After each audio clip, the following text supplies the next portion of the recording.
Good morning student, my name is Sumit Sharma और आज हम पढ़ने जा रहे हैं अपने सोशल स्टडी के चैप्टर 18 के part 2। So let's begin. Revolutionary movement second phase, क्रांतिकारी आंदोलन द्वितीय चरण। लाहौर षड्यंत्र के पश्चात कुछ समय के लिए क्रांतिकारियों की गतिविधियां रुक गई। इसी समय भारतीय राजनीति में महात्मा गांधी का उदय हो रहा था। असहयोग आंदोलन को एकाएक वापस लिए जाने एवं सरकार की दमन नीति के कारण क्रांतिकारी पुनः उभर कर आए। जलियांवाला बाग हत्याकांड से पूरे देश को आघात पहुंचा और वे प्रतिशोध लेने का प्रयास करने लगे। वे समझ गए कि शांतिपूर्ण तरीके से स्वतंत्रता प्राप्त नहीं की जा सकती। प्रोमिनेंट रेवोल्यूशनरी ऑर्गेनाइजेशन, प्रमुख क्रांतिकारी संगठन। क्रांतिकारियों के द्वितीय चरण में युवाओं ने कई क्रांतिकारी संगठन बनाए, जिसमें भगत सिंह, यशपाल और छबीलदास ने नौजवान सभा की स्थापना की। 1928 ईस्वी में चंद्रशेखर आज़ाद, सचिंद्र नाथ सान्याल, रामप्रसाद बिस्मिल आदि ने मिलकर हिंदुस्तान रिपब्लिक एसोसिएशन का नाम बदलकर हिंदुस्तान सोशलिस्ट रिपब्लिक एसोसिएशन रखा, जिसका मुख्य उद्देश्य क्रांति के माध्यम से औपनिवेशिक सत्ता को उखाड़ फेंकना था। प्रोग्राम्स ऑफ रेवोल्यूशनरी मूवमेंट, क्रांतिकारी आंदोलन के कार्यक्रम। अपने दूसरे चरण के क्रांतिकारियों ने छोटे छोटे सरकारी अफसरों तथा पुलिस अधिकारियों को अपना निशाना नहीं बनाया, अपितु क्रांति द्वारा आज़ादी प्राप्त करना इनका उद्देश्य था। उनके कार्यक्रम थे बैंकों की लूट तथा सरकारी खजाने पर कब्जा करना। दूसरा, अपने लक्ष्य की प्राप्ति के लिए अन्य भागों में क्रांतिकारियों के साथ सामंजस्य स्थापित करना। दूसरे चरण के क्रांतिकारियों का नारा था, हम दया की भीख नहीं मांगते, हमारी लड़ाई आखिरी फैसला होने तक ही है, यह फैसला है जीत या मौत। दूसरे फेज के क्रांतिकारियों आंदोलन की दो धाराएं विकसित हुई, एक पंजाब, उत्तर प्रदेश व बिहार और दूसरी बंगाल में। Prominent revolutionary and the north there activity. क्रांतिकारी गतिविधियां संचालित करने के लिए धन की आवश्यकता थी। 9 अगस्त 1925 ईस्वी में सहारनपुर लखनऊ लाइन पर काकोरी रेलवे स्टेशन पर क्रांतिकारी सरकारी खजाने को लूटने में सफल हुए। इस घटना में भारी संख्या में युवकों को गिरफ्तार किया गया, उन पर मुकदमा चला। अशफाक उल्लाह खां, रामप्रसाद बिस्मिल, रोशन सिंह, राजेंद्र लाहिड़ी को फांसी दे दी गई। 17 लोगों को कठोर कारावास दिया गया। दिसंबर 1928 में लाहौर में अंग्रेजों के लाठीचार्ज से पंजाब के लोकप्रिय नेता लाला लाजपत राय की मृत्यु हो गई थी। इस महान नेता की हत्या का प्रतिशोध लेना क्रांतिकारियों ने अपना कर्तव्य समझा। 1928 ईस्वी में पुलिस अधिकारी सॉन्डर्स की हत्या कर दी गई। 1929 ईस्वी में केंद्रीय विधानसभा में 2 बम फेंके गए। सरकार के नए दमनकारी कानून का विरोध और मार्च 1929 ईस्वी में की गई 31 मजदूर नेताओं की गिरफ्तारी का विरोध प्रकट करने के लिए यह कार्य किया गया था। भगत सिंह, सुखदेव, राजगुरु और अन्य क्रांतिकारियों पर षड्यंत्र में शामिल होने के आरोप में मुकदमा चला। क्रांतिकारी अदालत में जो बयान देते वह अगले दिन अखबारों में छपते और पूरे देश में उनका प्रचार होता।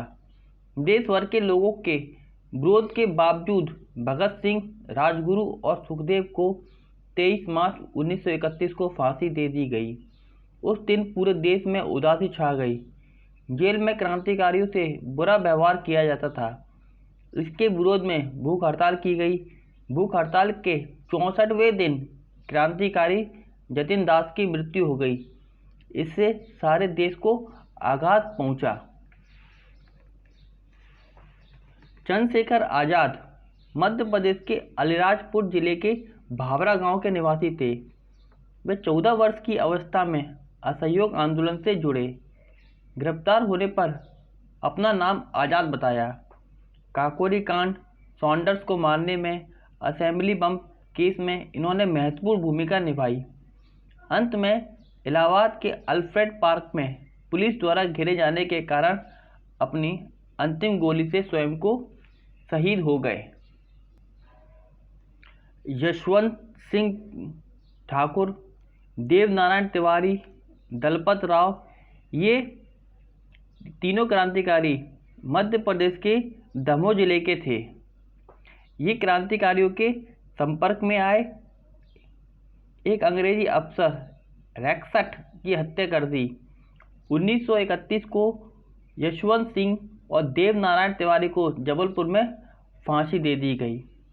पंजाब में हरकिशन ने गवर्नर की हत्या करने की कोशिश की। 1930 ईस्वी में 3 जवानों विनय बोस, बादल गुप्ता और दिनेश गुप्ता ने कलकत्ता की राइटर बिल्डिंग्स में प्रवेश करके पुलिस अधीक्षक की हत्या कर दी। ये राइटर्स बिल्डिंग वही है जहाँ पर इस समय कोलकाता की असेंबली लगती है। बंगाल क्रांतिकारियों के दूसरे चरण में गणेश घोष, अंबिका प्रसाद चक्रवर्ती, निर्मल सेन तथा सूरसेन प्रमुख क्रांतिकारी थे। सूरसेन के नेतृत्व में 1930 में चटगांव शस्त्रागार पर धावा बोला। सूरसेन को प्रांतीय क्रांतिकारी सरकार का अध्यक्ष बनाया। अंग्रेजी फौजों से मुठभेड़ में 11 क्रांतिकारी शहीद हुए। सूरसेन को फांसी की सजा दी गई। महिला क्रांतिकारी प्रीतिलता ने अंग्रेजों के क्लब पर गोलियां चलाई और अंत में जहर खाकर शहीद हो गई। 1931 में कोमिला की 2 स्कूली छात्राओं शांति घोष और सुनीता चौधरी ने जिलाधिकारी की गोली मारकर हत्या कर दी। सुभाष चंद्र बोस एंड आज़ाद हिंद फौज। सुभाष चंद्र बोस और आज़ाद हिंद फौज 1942 से 1945 के मध्य देश के बाहर भारतीय स्वतंत्रता की गूंज सुनाई पड़ी। इस आंदोलन के नायक सुभाष चंद्र बोस थे। वे प्रारंभ में कांग्रेस दल के सदस्य थे। 1939 में गांधी जी के विरोध के बावजूद भी कांग्रेस के अध्यक्ष चुने गए। बाद में कांग्रेस छोड़कर फॉरवर्ड ब्लॉक की स्थापना की और क्रांतिकारी भावना का प्रचार करने लगे। गुप्त रूप से भारत छोड़कर बर्लिन व वहां से जापान पहुंचे। इसी बीच रास बिहारी बोस ने और कैप्टन मोहन सिंह ने आज़ाद हिंद फौज की स्थापना की। सुभाष चंद्र बोस ने आज़ाद हिंद सेना में नई जान फूंकी और नेताजी के नाम से प्रसिद्ध हुए। 23 अक्टूबर को आज़ाद हिंद फौज के सेनापति की हैसियत से भारत की अस्थायी सरकार सिंगापुर में बनाई तथा देश को स्वतंत्र करने के लिए रक्त की आखिरी बूंद बहा देने की शपथ ली। 1944 में आज़ाद हिंद फौज भारत की पूर्वी सीमा यानी ईस्टर्न बाउंड्री तक पहुंचने में सफल रही। 1944 में कोहिमा में भारतीय झंडा फहराया। इसके पश्चात इम्फाल को घेर लिया, लेकिन वर्षा की अधिकता और राशन की कमी के कारण उन्हें बाध्य होकर लौटना पड़ा। नेताजी ने नारा दिया, तुम मुझे खून दो, मैं तुम्हें आज़ादी दूंगा। नेताजी सुभाष चंद्र ने कहा, मेरे सैनिकों, आपका युद्ध घोष दिल्ली चलो होना चाहिए। मैं यह नहीं जानता कि हम में से कितने लोग स्वतंत्रता के युद्ध में जीवित रहेंगे, किंतु मैं यह जानता हूँ अंततः हम जीतेंगे। नेताजी सुभाष चंद्र बोस। 1944 में विश्व की राजनीति में जापान की स्थिति कमजोर हो गई। अंततः आज़ाद हिंद फौज भी बिखरने लगी। सुभाष चंद्र बोस बैंकॉक वापस आ रहे थे। 1945 में हवाई दुर्घटना में उनकी मृत्यु हो गई। तथापि उनकी मृत्यु के संबंध में विवाद है। आज़ाद हिंद फौज के सेनापति कर्नल शहनवाज खां, कैप्टन प्रेम कुमार सहगल, गुलबख्श सिंह पर राजद्रोह का मुकदमा चलाया गया, परंतु जनमत के दबाव के कारण सजा नहीं दी जा सकी।